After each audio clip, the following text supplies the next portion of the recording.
The morning sun cast long shadows across the dusty plains of Nebraska Territory, where the wind carried stories of broken dreams and stubborn hope in equal measure. Thomas McCready stood on the porch of his weathered farmhouse, watching the horizon blur into a haze of gold and amber. His calloused hands gripped the wooden railing as he surveyed the land that had been both his salvation and his curse for the past 15 years. At 52, Thomas had the appearance of a man who had wrestled with life and lost more battles than he'd won. His face was carved with deep lines from years of squinting against prairie winds and desert sun. His once brown hair had turned silver at the temples, and his shoulders carried a weight that went far beyond the physical demands of farming. He was a man shaped by solitude, hardened by loss, and resigned to a life that had grown smaller with each passing season. The farm itself told the story of his struggles. What had once been a thriving homestead now showed signs of decline. The barn needed repairs he couldn't afford, the fences sagged in places where cattle had broken through, and the fields yielded less each year despite his back-breaking efforts. His wife Sarah had died 3 winters ago from consumption, taking with her not just his heart but his will to rebuild what time and hardship had worn away. His only son Michael had left for California the previous spring, chasing dreams of gold and fortune, leaving behind only a brief letter and the echo of angry words they'd never had the chance to take back. Thomas had grown accustomed to the silence, the kind of deep, penetrating quiet that settled into a man's bones and made him question whether he'd spoken aloud or merely thought the words. He talked to his animals, to the wind, sometimes to Sarah's memory, but human conversation had become as rare as rain in August. The nearest neighbor was 5 miles away, and the small town of Cedar Falls lay 15 miles to the east, a journey he made only when absolutely necessary for supplies.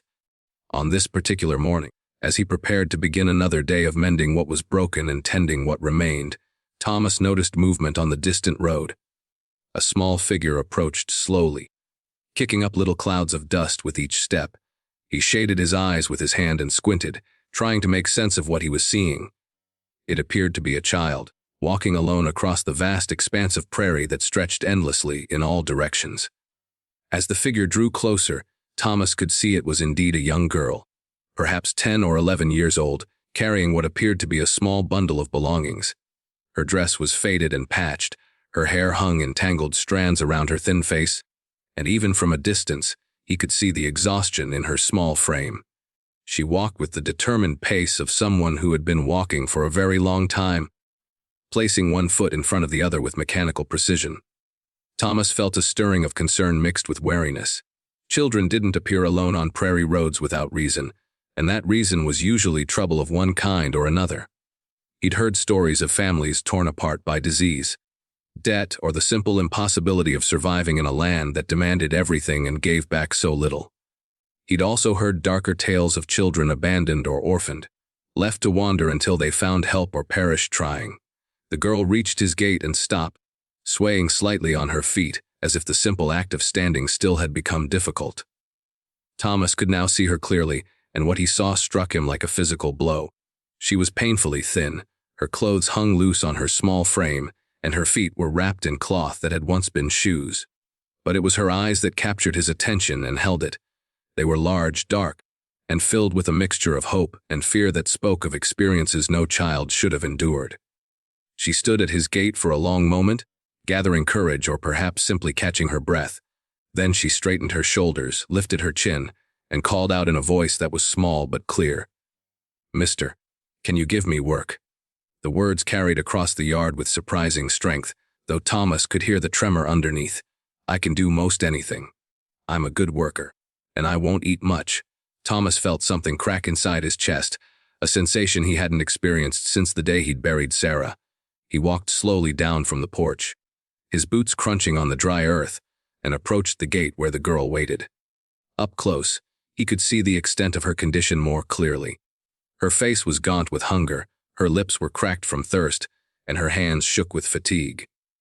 But there was something else in her bearing, a dignity that poverty and hardship hadn't been able to destroy. "What's your name, child?" Thomas asked, his voice rougher than he'd intended from D'Souza. "Lucy, sir. Lucy Henderson." She clutched her small bundle tighter against her chest. "I've been walking for 3 days, looking for work. Someone in the last town said there might be farmers out this way who could use help." "Where are your folks, Lucy?" The question hung in the air between them, and Thomas already knew he wouldn't like the answer. The girl's composure finally began to crack. Her lower lip trembled, and tears gathered in her eyes, though she fought valiantly to keep them from falling. "Ma died last month from the fever. Pa, he couldn't manage after that. Lost the farm to the bank and took to drinking. He said he couldn't take care of me no more, that I'd be better off finding my own way." The tears she'd been holding back finally spilled over, leaving clean tracks down her dusty cheeks. "I know I'm just a girl, but I can work hard. I can cook and clean and help with animals. Please, mister, I don't have anywhere else to go." Thomas felt the ground shift beneath his feet. In that moment, looking at this broken child who was trying so desperately to be strong, he saw not just her pain but his own. The loneliness that had been his constant companion, the emptiness that had filled his house since Sarah died and Michael left, the sense that his life had become nothing more than a series of days to be endured rather than lived. This child's desperate plea had torn something open in him that he'd thought was permanently sealed. He opened the gate without another word and stepped aside. "Come on up to the house," he said quietly. "You need food and rest before we talk about anything else." Lucy's eyes widened in surprise and relief so profound that Thomas had to look away. She stumbled slightly as she walked through the gate, and he realized that she was operating purely on willpower at this point. He reached out to steady her, feeling how light and fragile she was, like a bird that had been buffeted by storms far too powerful for its small frame to withstand. Inside the farmhouse, Thomas guided Lucy to a chair at his kitchen table and immediately began preparing food. His hands moved with purpose for the first time in months as he sliced bread, carved ham, and poured a glass of milk. He set the plate before her and watched as she stared at it with wonder, as if she couldn't quite believe it was real. "Go ahead," he encouraged. "Eat slowly now. Your stomach needs time to remember what food feels like." Lucy ate with the careful restraint of someone who had learned that meals were precious and uncertain. She took small bites, chewing thoroughly, making each morsel last. Between bites, she glanced up at Thomas with grateful eyes, clearly struggling to find words adequate to express what his kindness meant to her. As she ate, Thomas found himself really looking at his home for the first time in years. He saw it through her eyes and realized how neglected it had become. Dust-covered surfaces that Sarah had once kept spotless, dishes sat unwashed in the basin, and the general air of abandonment that had settled over everything spoke of a man who had given up caring about his surroundings. The contrast between his self-imposed exile from life and this child's desperate desire to live struck him with uncomfortable clarity. When Lucy had finished eating, Thomas prepared a basin of warm water so she could wash. He found some of Sarah's old clothes in a trunk, garments that had been too precious to discard but too painful to look at. A simple blue dress and undergarments that would be too large for Lucy, but infinitely better than the rags she wore. While she cleaned herself up, he prepared the small room that had once been Michael's, changing sheets that hadn't been touched in months and opening windows that had remained closed for too long. That evening, as they sat on the porch watching the sun paint the sky in shades of rose and gold, Lucy told him her story in halting sentences punctuated by long silences. Her mother had been a schoolteacher before marriage and had taught Lucy to read and write and cipher numbers. Her father had been a good man before grief and alcohol had poisoned his soul. She spoke of happier times when their small farm had been filled with laughter and hope, before drought and debt and death had stolen everything worth having. Thomas found himself sharing his own story in return, something he hadn't done with another soul since Sarah's passing. He talked about coming to Nebraska as a young man full of dreams, about building the farm with his own hands, about the joy he'd felt when Sarah agreed to marry him, and the pride he'd experienced when Michael was born. He spoke of the good years when the rains came and the crops flourished, and the gradual decline that had begun even before Sarah's death. "This place used to be something special," he said, gesturing at the farmyard where shadows were gathering. "Sarah had flower gardens along the front of the house, and we had twice as many cattle as we do now. Michael was going to take it over someday, expand it, maybe turn it into something even bigger than what we'd built." His voice grew quiet. "But life has a way of changing your plans whether you want it to or not." Lucy listened with the intensity of someone who understood that stories were sometimes the only treasures people had left to share. "It could be special again," she said quietly, Maybe not the same as before, but special in a different way. Her words hung in the evening air like a challenge and a promise combined. Thomas looked at this child who had nothing but could still see possibilities where he saw only endings, and he felt something stir in his chest that he'd thought was dead forever. It wasn't hope exactly, not yet, but it was the seed from which hope might grow. Over the following days, Lucy proved herself to be everything she'd claimed and more. She rose before dawn to help with milking, gathered eggs with gentle efficiency, and tackled household chores with a thoroughness that gradually transformed the neglected farmhouse back into something resembling a home. She was quick to learn and eager to please, but more than that, she brought something indefinable back into Thomas's world that had been missing for far too long. She had a way of humming while she worked, old songs her mother had taught her that filled the silence with melody. She asked questions about everything, from the names of the cattle to the best time to plant corn, absorbing information like parched earth soaking up rain. She noticed things he'd stopped seeing, like the way the morning light fell across the kitchen table or how the old barn cat had been limping on his left rear paw. Most remarkably, she made him laugh. It started with small chuckles at her observations about the personalities of the farm animals, then grew into genuine laughter at her attempts to milk the most stubborn cow, who seemed determined to test this new addition to the household. Thomas realized one evening that he'd laughed more in the past week than he had in the past year, and the sound of his own laughter had become foreign to his ears. But it wasn't just the practical help or even the companionship that began to change Thomas. It was the responsibility of caring for someone else again, of having another person depend on him, that started to wake up parts of himself he'd thought were permanently dormant. He found himself planning beyond the next day, thinking about repairs that needed to be made before winter, considering what crops might do best in the spring. For Lucy's sake, he began to care about the future again. 3 weeks after Lucy's arrival, as they worked together to repair a section of fence that had been damaged in a late summer storm, she suddenly stopped hammering and looked at him with serious eyes. "Mr. Macready," she said, using the formal address she'd maintained despite his gentle suggestions that she call him Thomas. "I want you to know that these have been the best weeks of my life since Ma died. I know I'm just a burden to you, and I know you took me in out of kindness, but I want you to understand what it means to have a place again, even if it's just temporary." Thomas set down his own hammer and looked at this child who had somehow become the center of his rediscovered world. "Lucy," he said slowly, "you're not a burden. You're the best thing that's happened to this place in longer than I can remember, and I hope you'll consider it your home for as long as you want to stay." Tears filled Lucy's eyes, but these were different from the desperate tears she'd shed at his gate weeks earlier. These were tears of joy, of relief, of belonging. She threw her thin arms around his waist in a fierce hug that spoke of gratitude too deep for words. Thomas felt his own eyes grow moist as he awkwardly patted her back, marveling at how this small person had managed to fill spaces in his life he hadn't even realized were empty. As autumn progressed and the leaves turned gold and red, their partnership deepened and strengthened.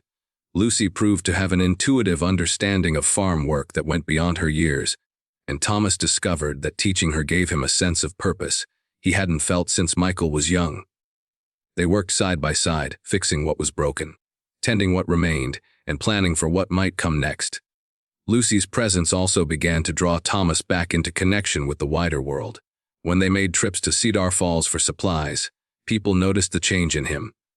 Where once he had been withdrawn and barely civil, now he smiled and made conversation, clearly proud of the young girl who stayed close by his side. Shop owners who had known him for years remarked on the transformation, and more than one offered Lucy small jobs or treats, recognizing the positive influence she'd had on a man they'd all but given up for lost. One evening in late October, as they sat by the fire after supper, Lucy suddenly looked up from the book she was reading, one of several that had belonged to Sarah. "Mr. Macready," she said, "I wrote a letter to Michael. I hope you don't mind. I thought maybe he should know how you're doing." Thomas felt his chest tighten. He and his son had parted in anger, with harsh words about responsibility and dreams and the impossibility of making a living from the harsh prairie soil. Michael's departure had felt like abandonment, like a rejection not just of the farm, but of everything Thomas had tried to build and represent. The The silence between them had grown with each passing month until it seemed too vast to cross. "What did you tell him?" Thomas asked, his voice carefully neutral. "I told him about the farm, about how beautiful it is when the sun sets behind the barn, and how the cattle gather under the big oak tree when it's hot.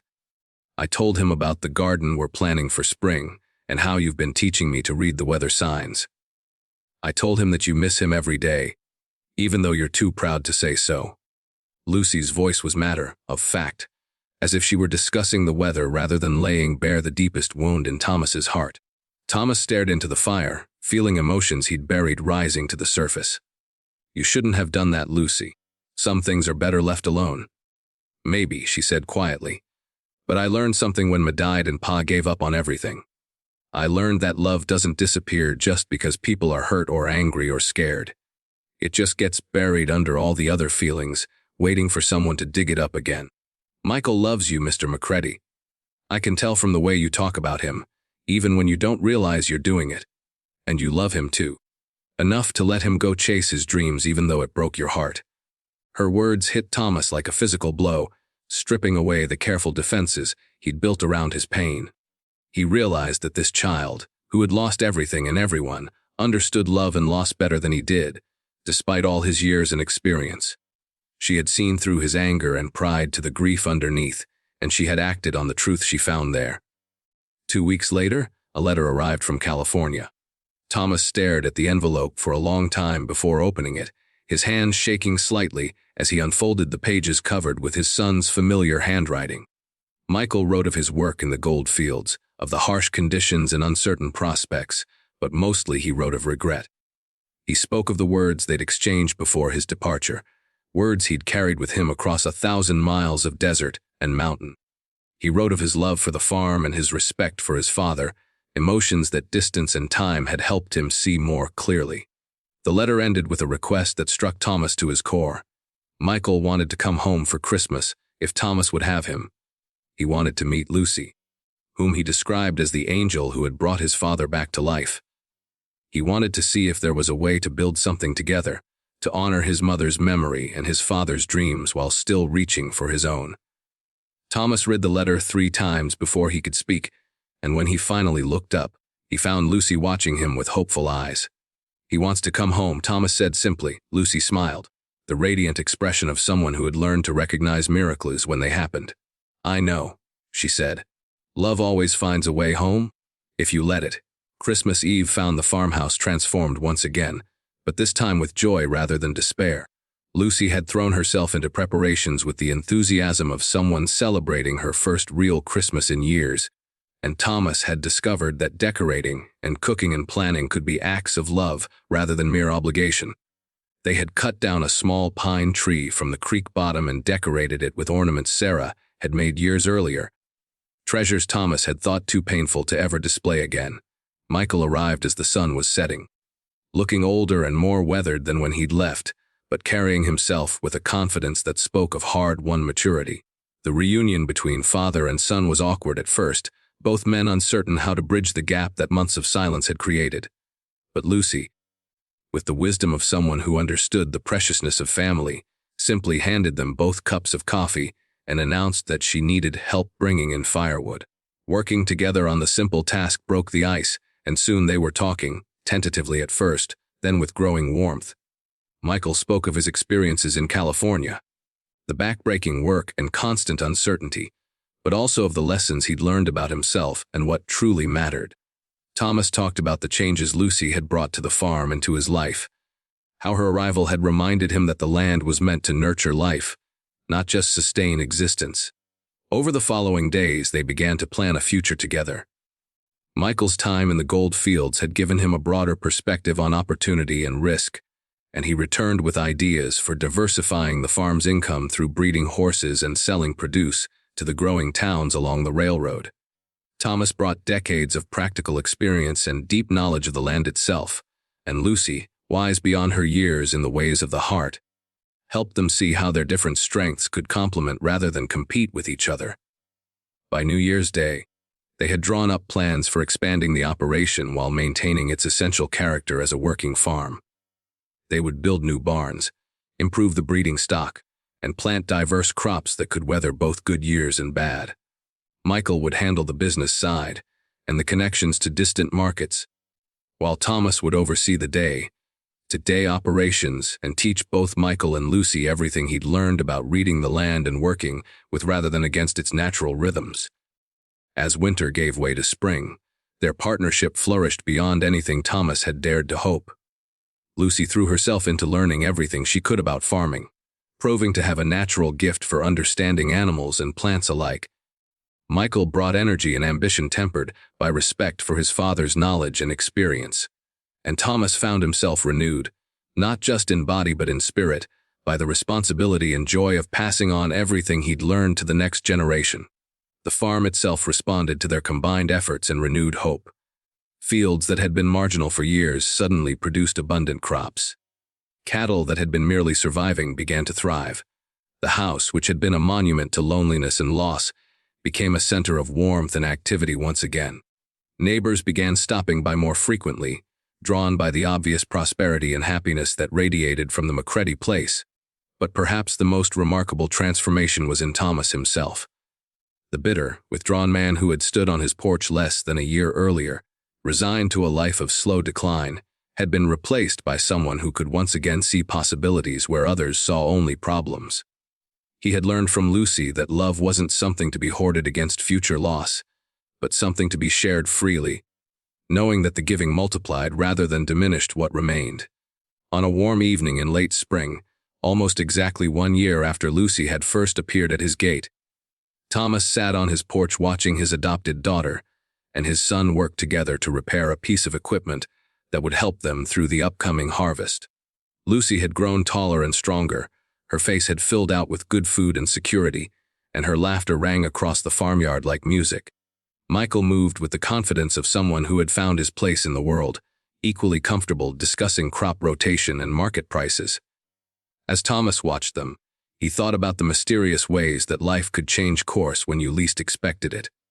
A year ago, he had been convinced that his story was nearly over, that he had nothing left to offer the world and no reason to hope for anything better.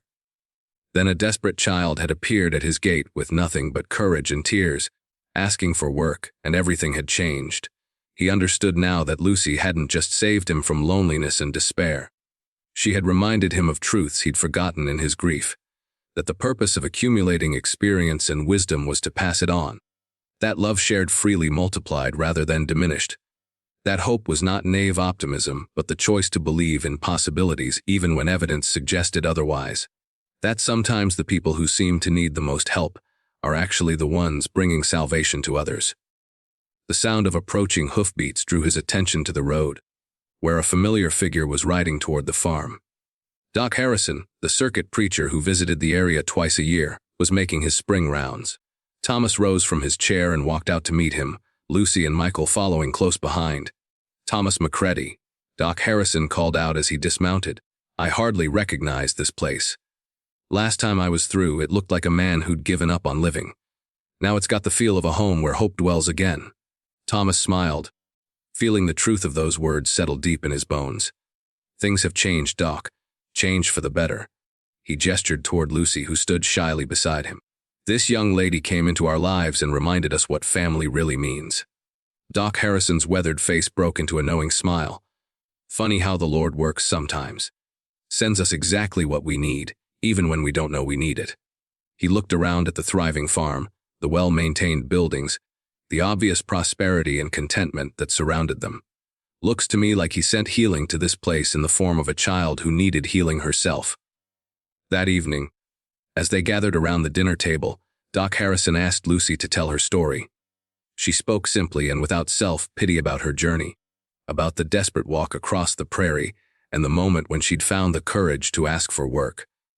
She talked about the kindness she'd found at the McCready farm, about the way Thomas had taken her in without question, about the love that had grown between them all.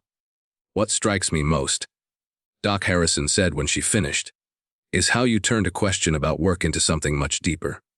You didn't just ask for a job, child. You asked for a chance to belong somewhere, to matter to someone, and in the asking, you gave Thomas and Michael something they didn't even know they were missing." Lucy blushed at the praise, but Thomas could see the pride in her eyes. She had learned to recognize her own worth, to understand that her presence in their lives was a gift rather than a burden. The frightened, desperate child who had stood at his gate a year ago had grown into a confident young woman who knew she was loved and valued. As the evening wound down and they prepared for bed, Thomas found himself on the porch once more, looking out at the land that had been restored not just to productivity but to purpose. Lucy joined him as she often did, settling into the chair beside his with the comfortable ease of someone who knew she belonged. "Mr. Macready," she said, using the formal address that had become a term of endearment between them.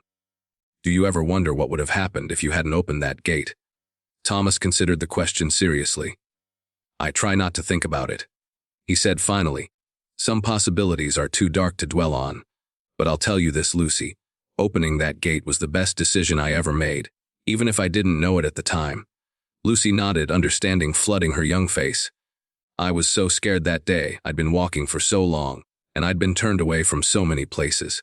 I almost didn't stop here at all. You looked so stern standing on your porch, and the farm looked so lonely, but something told me to try one more time, to ask one more person for help." "What do you think it was?" Thomas asked gently. Lucy was quiet for a long moment, considering. "I think it was hope," she said finally. "Not the kind of hope that expects everything to work out perfect, but the kind that believes something good is still possible, even when everything looks bad. I used to say that hope was like a seed. It doesn't look like much when you plant it, but if you tend it right, it can grow into something beautiful." Thomas felt tears prick at his eyes. This child, who had lost everything and been abandoned by the one person who should have protected her, still believed in the power of hope to transform lives. She had taught him that lesson through her own courage and determination, showing him that healing was possible even after the deepest wounds. "You're right," he said, his voice thick with emotion. "Hope is exactly like a seed, and you planted one in my heart the day you appeared at that gate. Look what it's grown into." They sat in comfortable silence as the stars appeared overhead, each lost in their own thoughts about the journey that had brought them to this moment. Thomas thought about Sarah and how proud she would be of the family they'd created, different from what they'd originally planned, but no less real or precious. He thought about Michael and the man he'd become, strong enough to leave and mature enough to come home. And he thought about Lucy, the lonely little girl whose tears had melted his frozen heart and shown him that it was never too late to begin again. Lucy broke the silence with a question that surprised him. "Mr. Macready, do you think there are other children out there like I was? Walking alone, looking for someone to give them a chance?" Thomas knew there were. The frontier was full of displaced families, broken by hardship and loss. There were probably dozens of children wandering the roads at any given time, hoping someone would see past their raggedness to the potential underneath. "I'm sure there are," he said. "Maybe we could help them," Lucy suggested quietly. "We have room now, and we know what it's like to need a second chance. Maybe we could be the people who open the gate instead of turning away." Thomas felt his heart swell with pride.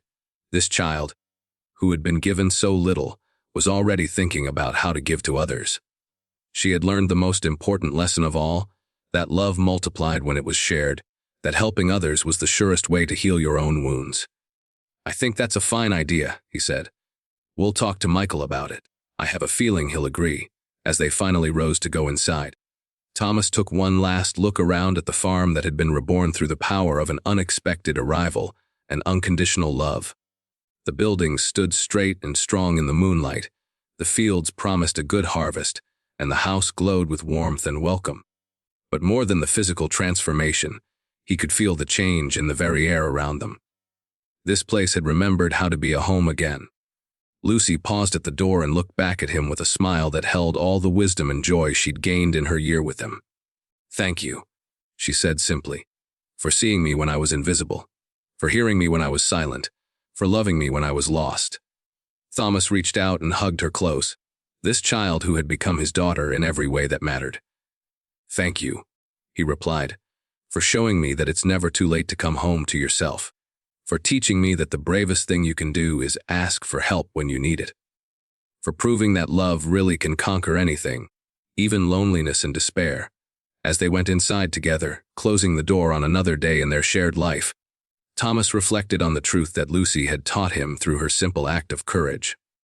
Sometimes the most profound changes came not from grand gestures or dramatic events, but from the quiet bravery of a child who refused to give up, who walked until she found someone willing to say yes, who believed that somewhere in the vast loneliness of the world, there was a place where she could belong. The lonely little girl who had asked for work had given him so much more than labor. She had given him back his life, his purpose, his faith in the possibility of happiness. She had shown him that family wasn't always about blood, but about choice and commitment and the willingness to open your heart to love in all its unexpected forms. And in return, he had given her what every child deserved, but so few received: a place to call home, a family to belong to, and the security of knowing she was loved unconditionally and forever.